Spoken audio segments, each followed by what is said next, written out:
Hi, my name is Kendal Cook, Hi, my name is Shreyaa Sanjay, and this is Where the Waves Meet the Sky.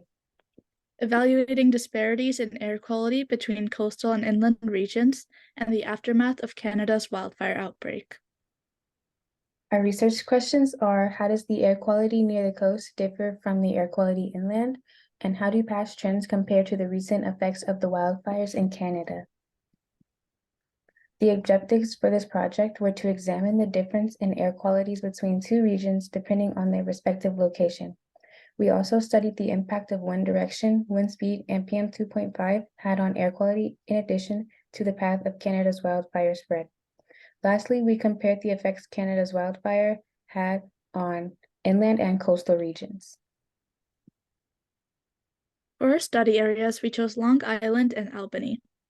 Long Island, as you can see on the map, is bordering the ocean and is a coastal region, and Albany is landlocked and is the mainland region for this project. So why are we studying the effect of the recent wildfires? Originating in northern Canada, the wildfires spread to the United States and had the largest effect in New York from June 4th through June 10th, which we will be calling the Wildfire Week. The picture on the right shows the air quality index in New York, which was unproportionately high, and I took the picture on the left, which is of the sky during this time. Both of these images show the magnitude of the impact of the wildfires.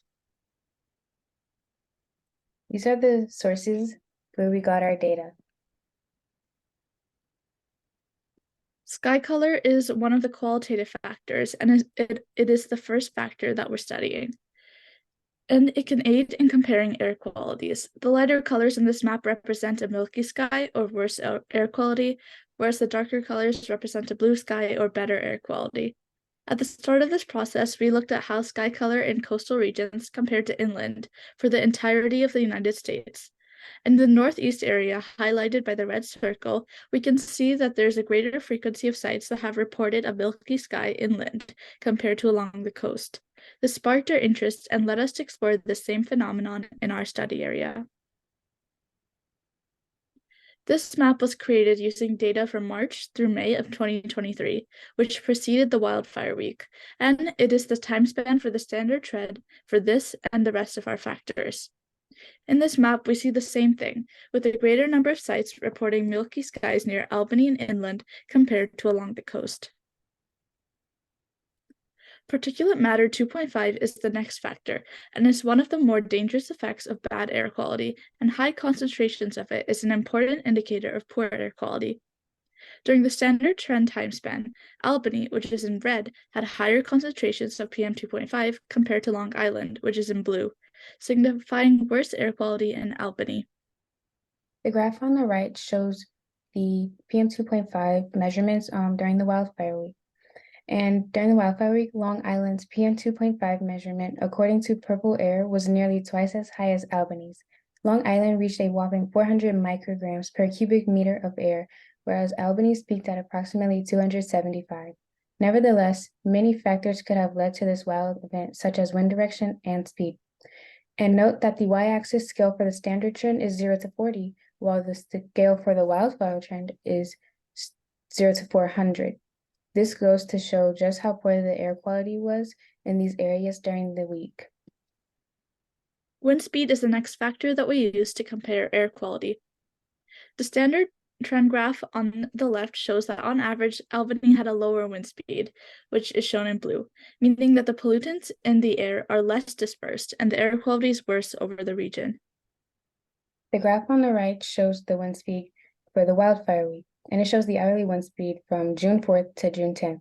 Compared to the standard trend, the wind speed during the wildfire week was much weaker, contributing to a slower dispersion of particulate matter, and Long Island doesn't maintain a better air quality in this week. The charts shown represent the mean wind direction for June 6th, 7th, and 8th.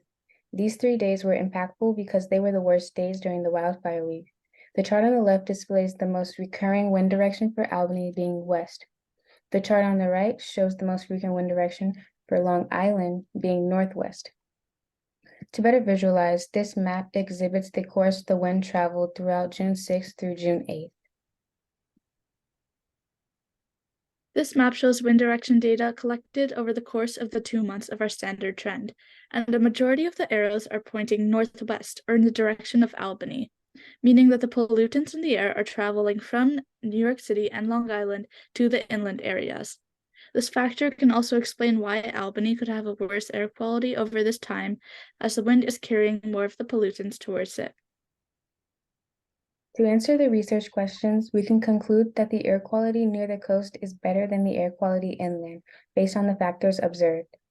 Moreover, this trend operated conversely during the wildfire week.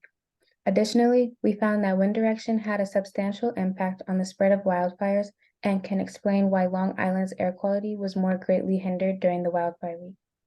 After this project, we recognized that being situated near a large body of water will result in a better air quality, and a rise in the atmospheric CO2 could cause the large bodies of water to begin to evaporate, meaning that populations located on the coast could lose this benefit in air quality. This is why it is important to preserve our bodies of water, as it also preserves the quality of the air we breathe.